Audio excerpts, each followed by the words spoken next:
Welcome to the deep dive. Glad to be here. So today we're focusing our analytical lens on something pretty heavy. We're getting into the architecture of complicated grief. We are, and our source material for this is just incredibly raw. It is. We're using the official lyric video transcript for the song Art of Letting Go by Atlus. Right.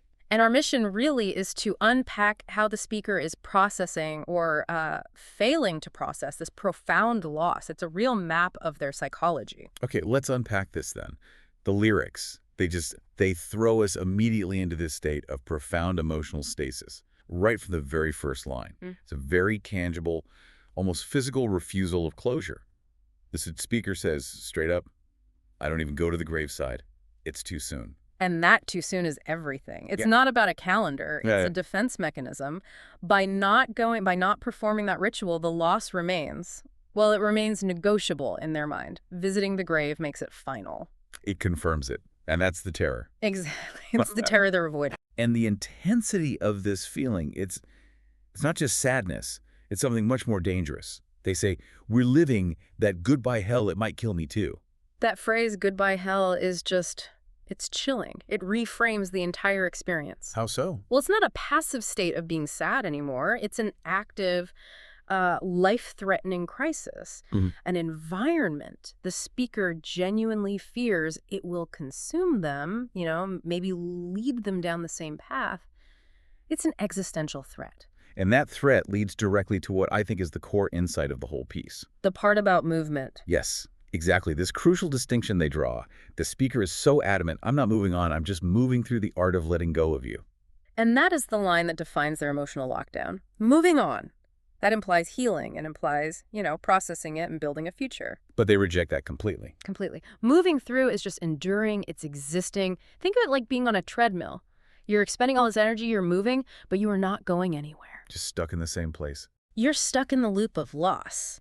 And the way out, letting go, is this impossible art that they believe they just don't have the skill for. So that raises the big question then. If they're stuck in this loop, why?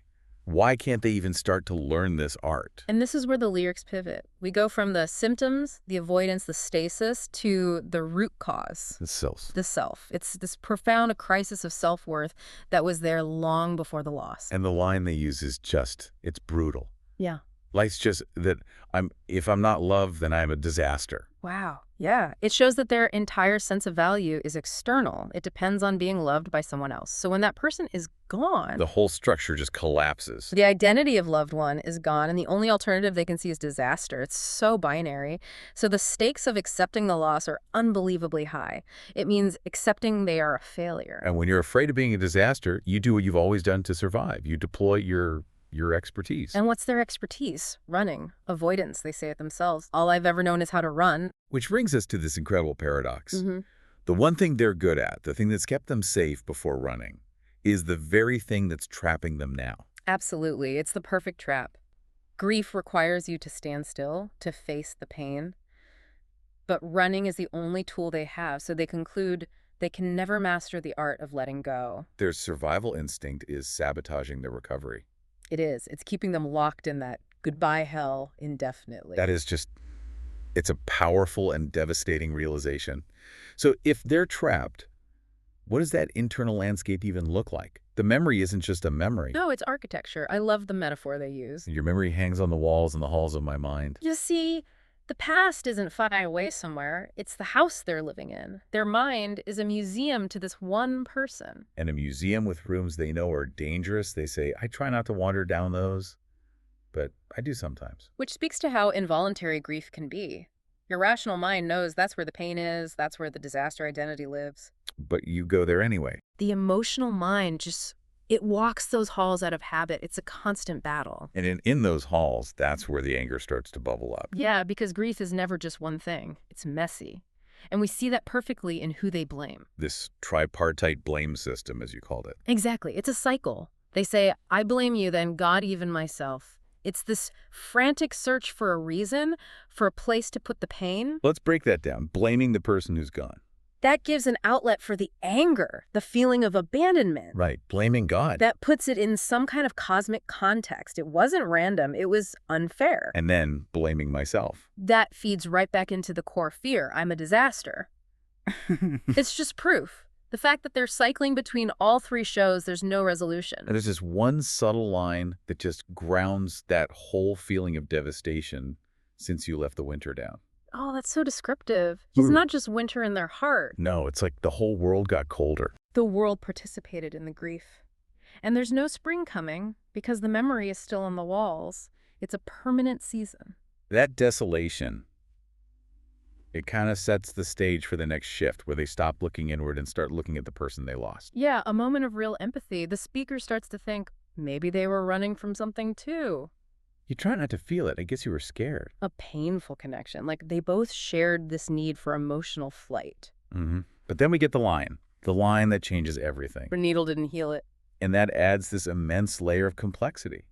It strongly suggests the loss wasn't an accident or an illness. It was.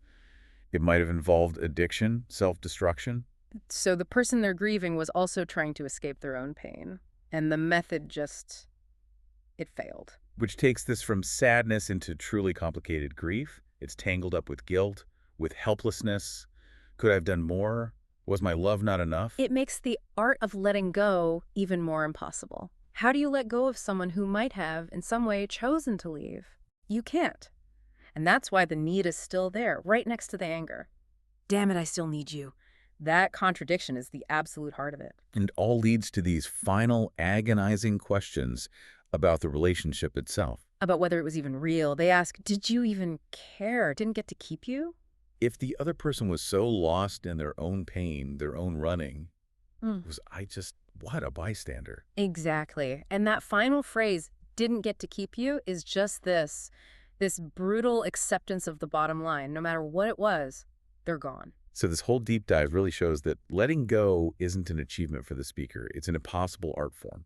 One, they're convinced they're destined to fail at because their whole identity is built on running away from that feeling of being a disaster. It's all cemented in that central tension, right? Yeah. The gap between what they know they need to do and what they feel they can do.